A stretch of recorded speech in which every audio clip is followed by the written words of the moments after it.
What's cracking, everybody? XehrFelrose here, bringing you some Pokemon Go Battle League content. Today's video, we're taking a look at a really strong-looking team here in the Great League, brought to us by Fat Ghost and Nerd, fellow battler and member of the community. Thank you for sending in these battles. Trainer, if you want to send in battles, trainers, you can do so in the Google form in the description and pinned comment. But we're taking a look at these teams here. Now, you may have seen these battles already featured on Yasser Elite's channel. By the way, awesome content creator. Go check him out. Really awesome dude, great battler, good to learn from.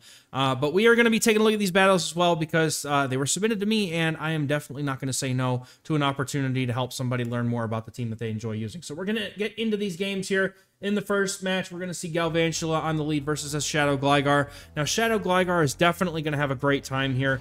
I would have definitely gone for the Aerial Ace right off the rip here, just because you're both Shadow, they're going to shield anyway, and now you're doing less damage. And forgive me a little bit if I go, a bit more into, what I would have done, what they would have done, because this was submitted originally to Yasser for coaching purposes. So I will do a little bit of that here and there. Coming in with the Annihilate here is an interesting call, only because you're not running Ice Punch, so your counters are doing plenty of damage, but as you can see, this is definitely not the same as it used to be for playing something like Medicham, where you could just tank 2 moves and easily just continue farming. Like this is incredibly close here, and I think you're gonna have to spend a shield in order to get this knockout here, which is certainly normal, but saving all that energy and being able to get switch here is really important for dealing with the Galvantula. Now, full sending the Shadow Ball, I like this. Since you know you're only gonna get to 1 move, you may as well send the most damaging move. Opponent does shield that up, and somehow they don't get a move through. Good old game here. Now Whiscash is going to come in, and this I really like going for the dig here. Force the opponent to make a decision if they're going to shield or not, but you're still full sending the nuke, and then we're going to come in with the Skarmory, as it's not going to have a whole lot of play against Shadow Galvantula. So even though the opponent can outpace the Scald, you can just go for Brave Birds. The opponent has absolutely no fast move pressure here, but definitely would have gone for that second Brave Bird as soon as we got to it, just in case the Scald debuff applies again. And thankfully it didn't, but Brave Bird definitely the move to go here after the opponent nearly gets to a move. You don't want the Mud Shots to be able to fully farm down. We get the Brave Bird off, and the opponent is going to be able to farm down with the Galv, but being able to send this dig off, the opponent has no more shields left. This dig is going to take out the Galv. Very well done here. Good game. Anytime you want to throw a Gligar, we're waiting for you, buddy. There we go. Got him. Getting into the next game here. I didn't edit out queue times and everything. I just left it as it is. So we're going to see the next game here. Got Gligar in the lead against Dragonite. This is a really rough lead for this team, I'm not going to lie. Gligar, like, this is an ABA team in that Gligar and Skarmory are both flyers, but Gligar makes it a little bit less so because of the fact that it has that ground typing. A lot of the common answers to flyers are kind of mitigated a bit by Gligar Skarmory, right? Like the ice types, Skarmory does fairly well into the ice types, whereas Gligar does well into most of the fire and the electric and things of that sort. So water is, however, going to be a very big pain point for both of these Pokemon, but Skarmory is going to come in here and look to try to absorb the energy off of this Dragonite. Now, I think that staying in is obviously going to be a good call here. Oh, this is why you never save swap Skarmory. Oh, no, dude. I can't even look. Oh, there's nothing. This is exactly why I never try to save swap Skarmory. Because this stupid fish comes out of nowhere, out of the swamp, and it says, "Hey guys, how you doing? I heard you like shocking personalities and stupid things like that because I'm a stupid fish." Annihilate's gonna come in and try to dispatch the stupid fish, but the opponent has so much energy from farming down the Skarmory, they're gonna be able to get to the Thunderbolt, and they can even get to a Surf as well, this is what's detrimental. Like, you don't have a choice, right? You basically, you're forced to stay in and deal with it, but like, it's just, oh, and the opponent makes a catch on Lickitung. Okay, well, at least it wasn't a Shadow Ball catch. But unfortunately, now that Skarmory's gone, Gligar's very low. I don't really see a path to victory here in this game. So, yeah, they're going to go ahead and concede. That Dragonite's already hard enough to deal with on the lead as it is. But back it up with a Lantern? No way, dude. Getting into the next game here, we got Shadow Gligar on the lead versus an Alolan Sandslash. This is an awful lead. I would go straight to the Annihilate in this case. But they look to stay in. Probably, so here's a not very well-known fact, okay? Shadow Sandslash into Skarmory is pretty much a losing matchup. So gonna full sending the dig. Okay, I assume the opponent shields this. It would make sense for them to shield this. Then you come in with Skarmory, right? No, they don't shield it. Okay, well that's one way to do it. The opponent says I'm gonna call a bait and calls these hands coming up the side of their cheeks. So now the Gligar is basically free. But anyways, I was saying though, Skarmory is not a bad matchup for this for the Sand Slash, because even though it's Steel type and resists that damage that's coming from the even though that the Sand Slash is Steel typing, resists the Flying type coverage moves, right? The Flying type charge moves from Skarmory. It's still good because the Steel Wings add up so much that a Brave Bird KOs from 50%. So Scald's going to come through, go for that Brave Bird. Oh, no, maybe he didn't think it was going to... I'm assuming he didn't think it was going to make it to the Brave Bird. Definitely want to go for Brave Bird if you can only get to one more move, unless you're looking to leave some farm for the rest of the team somewhere, which could be possible. I think coming with Gligar here, look to absorb the energy or farm down. Gligar does come in and is definitely going to absorb this energy unless they decide to shield. No shield here. Icy Wind is going to take it out. Annihilate is going to be able to get to a Shadow Ball with a shield, no problem. And then the opponent's Poliwrath is out of energy, so it should be able to just counter down the Poliwrath, and that's going to be a good game here. Well played. But yeah, the Alolan Sand Slash, like I would not be scared at all to safe swap out of that, knowing that I have Skarmory, because Skarmory can handle it. All right, getting into the next battle here. Shadow Gligar up against a Lickitung. Now, this is going to depend on the IVs of the Lickitung and the Gligar here. I don't know nerds Gligar IVs, but going for the dig here is typically going to be better for you, just because Lickitungs will like never shield anything until they're about to go down. So going for the dig here would have been my personal preference, just because of how much extra damage it would have done. Looking at we're safe swapping Skarmory trainer. We already learned this is a very risky business here. Huh? Did your opponent just send in a Gligar? Huh? How weak to Skarmory do they have to be to send in Gligar into a Skarmory? Oh, that is madness. And these are near veteran Elo battles, so like these trainers, I mean, they're from earlier in the season. So, I mean, for the most part, I would expect most trainers to have a pretty fair concept of, you know, typings and matchups. Maybe they just wanted to get rid of the Gligar. I don't know. And again, I'm not trying to, you know, come on anybody at any Elo range or anything. I'm not like that. I don't do that. But it's a very questionable decision to just send in Gligar against a Skarmory. It just doesn't make sense to me. So anyway, going for the Sky Attack, undercharging it, looking to leave some farm for something in the back here. Kind of like that play, to be honest. I didn't think about that, but I like that play. Coming in with Gligar, the opponent does have a Cresselia, and now suddenly everything is just, that's exactly why they came in with, now I would have come in with Cresselia against the Skarmory if I was the opponent here. I would have come in with the Cresselia against the Skarmory, and then I would have saved the Gligar for later. But obviously, you know, neither trainer knows the other team until it's all unveiled. But now that Annihilate has 2 shields, it's getting to the Shadow Ball whether the Cresselia wants it to or not. So the opponent just lets it, you know, at this point they just know it's over. So good game there. We take those. Getting into the next game, we got Gligar versus another Alolan Sand Slash. I expect them to play it out the same way again, but I definitely don't expect the same result. And it's Powder Snow.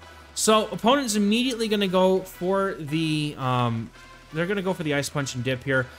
Oh man, I was half expecting there to be, dude, like I get literally terrified. Like I just sit there in anticipation of the electric typing popping up every time I see Skarmory come out. Like that is just like I can't, man. I would be absolutely terrified. I've been boned by Lantern so many, and they landed. Yeah, shield and flip switch. Do it. You have to. You have to. Trainer, no! You need a flip switch because you need the Annihilate against the... Oh, no! What's in the back? Is it another flight? It's probably water. There's a Trevenant in the... Oh, no! You just one switch! Trainer, no! Oh, this is bad. This might be bad. When you have something in the back that absolutely dominates the opponent's lead, typically a good call to try to go for switch advantage in that case. Had we gone for switch advantage, it would have been Annihilate on the Alolan Sand Slash, and Gligar would have been on the Trevenant, which would have been a much better matchup. Now, going for the dig right before charge attack priority, opponent's probably going to go for a full farm down at this point, and the opponent does shield. I don't think, yeah, Powder Snow is unfortunately going to be the problem here, but going straight for the Shadow Ball here, winning charge attack priority, but is this going to be enough? We're undercharging. Again, no, the opponent's going to be able to live. You have to shield this. They might even have 2 moves at this point. What's going to happen? I don't know what's going to happen, dude. What's going to happen? Annihilate has, like, no HP. Get to the Trimon. Oh, yeah, no, that sucks. Yeah, I definitely think this is a winnable game if we had just gone for switch advantage. But good game. Well played regardless. They did want to go for the 2 shield Annihilate sweep, I feel. Getting into the next game. Also, nobody ever expects there to be a Trevenant behind an Alolan Sandslash. That's crazy. Anyway, Gligar into Deoxys. This is a fairly good lead here. The opponent swaps in a Crocalor here and going for the charge attack, or not charge attack, going for the, well, they are going for a charge attack. Going for Aerial Ace here to try and bait the Crocalor. Opponent does shield up, and now they're going to go for a move of their own. Now, they're actually staying in with the Gligar here because Annihilate has a very good matchup against Deoxys because of that Ghost typing and having Night Slash and Shadow Ball for coverage. Really just absolutely dominates the Deoxys in most matchups. As long as it doesn't have to eat a Psycho Boost. But this Crocalor, if they put up another shield, they're 2 away from the dig. They'll be able to, oh, I thought they were 2 away. No, they're 3 away. That's going to be unfortunate here, actually. Now we're going to have to see what Nerd wants to do as far as getting rid of this Crocalor, because Skarmory is not going to have a good time. Annihilate has to come in now, and maybe we look to catch. No, we look for Charge Attack priority to neutralize the energy. I like this a lot. This is a very good play here to get rid of that Disarming Voice that could have hurt that Annihilate a lot. Now the opponent's going to come in with a Deoxys. The problem is, though, is that they're going to have a Psycho Boost ready to go, and they're going to be able to fire it off, and that actually might knock out this Annihilate or get it very low. It's going to have to stash the Shadow Ball for later. The opponent stays in instead to eat the Shadow Ball. What are they going to have in the back that could possibly just make it so that they don't swap out? In comes... Oh, beautiful. In comes Skarmory. They have an Abomasnow. This game is over. Here we go. The opponent's Abomasnow. It's not going to matter what they have because Icy Wind doesn't matter. This super effective flying type charge move, Sky Attack, even Brave Bird would do enough. And I think you might have wanted to go for the Brave Bird here, honestly. But Sky Attack, almost going to knock out. Steel Wing's going to bring them low, and the Deoxys is going to go down. Getting into the next battle here, we got that Shadow Gligar on the lead against Feraligatr. You would think this is a bad matchup for the Gligar, but actually, it's not as bad as you might think. Now, we're looking to swap into the Skarmory here to catch the charge move. I don't like this play because Hydro Cannon Hydro Cannon almost 2 shots here, and the opponent's going to be able to freely get a second one off without even having to take much fast move damage at all. So this is unfortunately, this is just a very tricky lead for this team overall, but the opponent now comes in with a Clodsire here, and going for this Brave Bird is actually ideal because the opponent has absolutely no fast pressure here, fast move pressure. So they're going to see them go for the, they're probably going to go for the Stone Edge here. I don't imagine that they go for Earthquake. If this is Sludge Bomb, then so be it, but no, it's Stone Edge. That will take out the Skarmory. But now the opponent has shield advantage, but the Gligar has a chance to come in here and get absolutely loaded. So they're going to have to come down to whether or not they want to throw a move here. They go on charge attack priority against the opponent's Clodsire here that they're going to be throwing that Stone Edge. Aerial Ace is not going to do enough to knock out, but the opponent's Feraligatr absolutely has to land a Hydro Cannon in order to KO in this matchup, or they're going to get taken out by an Aerial Ace. So I think you could have a potential chance to get 2 shields here against the Feraligatr. The opponent comes in here. I think they're still 1 or 2 away from the Hydro Cannon, depending on when they threw here. Aerial Ace is going to get the first shield. The opponent is at the move right now.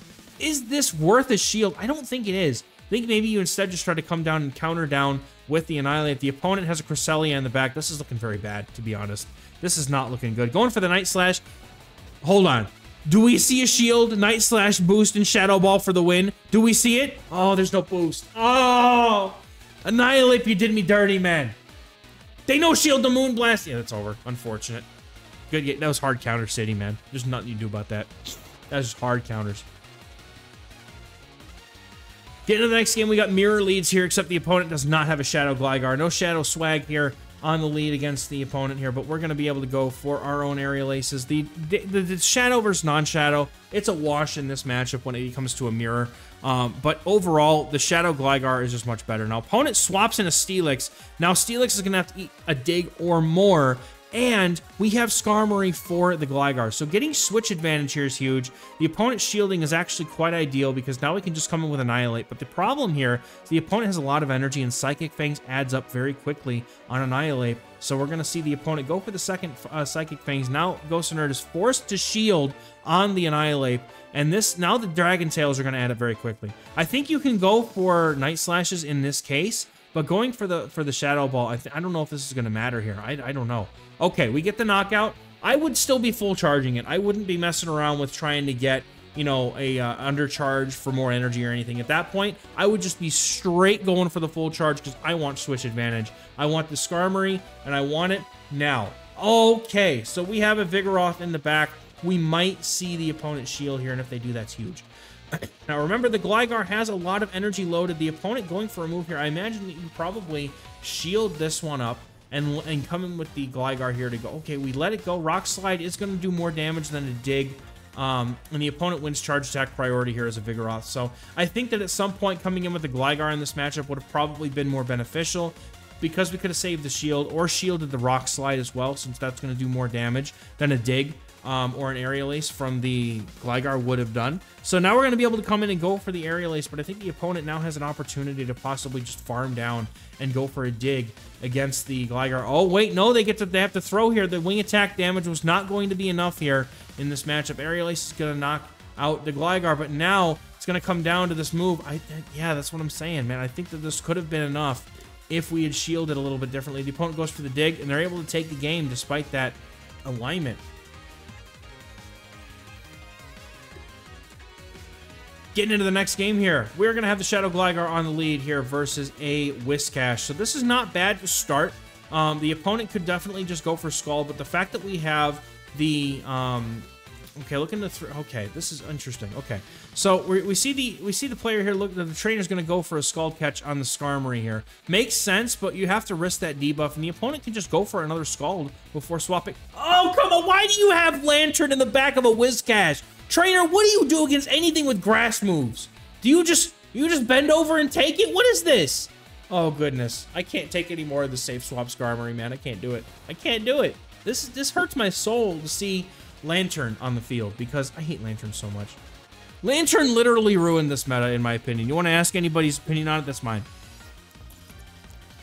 You shield up that Surf and look to try and get these digs off, but going for a bait here, hoping the opponent doesn't shield, but they already have shield advantage. I was going to say they're probably not going to bother shielding there because of the fact that they already got shield advantage and, you know, just full send the dig. It's not worth baiting. Thunderbolt, going to get the shield back. Now we're down 2 shields. The opponent comes in with their Shadow Whiscash. This is not looking good here. We're not even going to get to see what was in the back, and shame on the opponent for running such a weird team that's incredibly weak to dragons and to grass and to, oh my goodness. Anyway. Whiscash is going to make very short work of the rest of this team, I feel, as no shields left. I think this got out of hand very quickly. Unfortunately, we're going to see a top left here from the trainer, and that's I mean, good effort, literally. I mean, he tried. That was a good game. It was well played. I don't think that... I think that the team being kind of weak to water in the lead is really what... Oh, no. Oh, no, dude! Okay, we safe swap the Annihilate. The opponent is for some reason staying in just because they want the Icy Wind debuff. This is madness to me. But we're going to see what the opponent has in the back. Maybe they're weak in the back to Annihilate. They have Medicham. Hello, I haven't seen you in so long. How you doing? Welcome back. Good to see you. How was your vacation? Into Irrelevance. The opponent is going to go... What's this? Ice Punch? Do you let this go? No, I guess not. Okay, we're going to go up to the near back-to-back Night Slashes. That makes sense. Opponent's going to have to put up a shield in order to win this matchup, though. The pacing to Ice Punch is not great. They're going to get outpaced here to these Night Slashes. Oh my goodness, what is going to happen? Now I'm just interested. Okay, so the opponent decides to put down both shields. I don't think this is worth it because, well, I don't know, the alignment kind of sucks here. But maybe we come in with Skarmory. The opponent now knows the whole team, and they know that they can come in with whatever's not named Dugong. Oh no, not the Basti. Dude, no, please not the Basti, man. Come on. Come on. Going for this dig, though, before the opponent can get to the Icy Wind. This is gonna... I think this does enough damage. This should do enough damage. Almost. No, the opponent gets to the Icy Wind. Oh, wait, we still have a shield. We're fine. We still have a shield. We're fine. Oh, that's tragic. That is tragic. Yeah, the Dugong in the lead. I think that was a go for switch play there. I think it was. But now we get to see, can Skarmory hang with Bastiodon? I think that at this low HP, I think that it's possible that Skarmory maybe takes this game. This is going to come down to how much damage that Brave Bird does. I think we get to 2 Brave Birds here before the opponent goes for their move, but he's going to go for the Sky Attack here, go for the no debuff. I like this because I think you can still live the flamethrower that comes after this. And I know that Brave Bird doesn't do very much, but I definitely... Oh, man, this is tough because they're at a move right now. If this doesn't knock out... Oh, my God, it knocks out. Let's go. No, that's the best feeling in the world is when you take out a Bastiodon with Skarmory.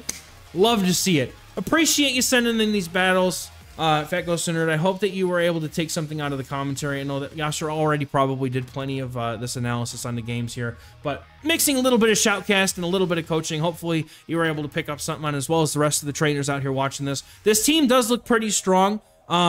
It's just going to come down to, obviously, there's some things that core break it, but if you catch the meta on the right day, this team does look pretty strong if you can avoid, you know, dealing with things that kind of... And also, the opponent's teams in these videos also drove me crazy. They didn't make a lot of sense either, but you know, who knows, man. ABA seems to be the new norm now, I guess. But anyway... yeah, so we'll take it from there. Hopefully we'll get some good news here. I just realized that I have the Catch Cup logo on this video. It should be Great League. I'll see if I can't maybe edit that at some point here, and try and figure that out. But anyway, thank you all so much for watching. We'll catch you guys in the next one. Bye-bye.